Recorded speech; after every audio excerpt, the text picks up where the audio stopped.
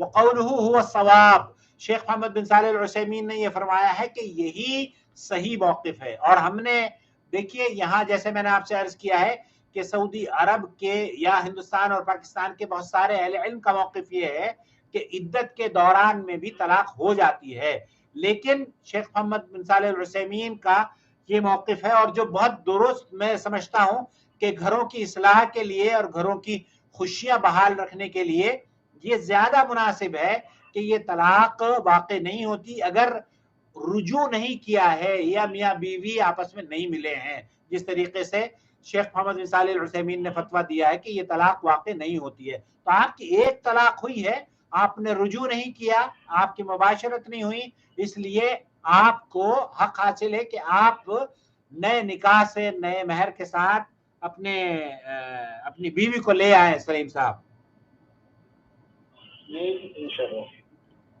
ठीक है? ठीक है सर, मेहरबानी, थैंक यू। ओके, आप हमारे चैनल से जुड़े, चैनल को सपोर्ट करें और चैनल के लिए आप अपने हलके में भी कोशिश करें। जिस तरीके से आपका घर बचा है ना, मुमकिन है बहुत सारे घर बच जाएं और दुआओं में आप और हम बराबर के शरीक हो जाएं। इंशाल्लाह मैं आप फॉलो करते हैं, इंशाल्लाह जैसे सुनते रहते हैं आपको। ओके सलीम साहब, बहुत शुक्रिया आपका। आप अल्लाह आपको जज़ाए खैर दे। आप तो गालिबन पुलिस डिपार्टमेंट में है ना, पुलिस में है ना आप? जी सर, जी पुलिस में सर। अच्छा, किस शहर में है? रावलपिंडी में?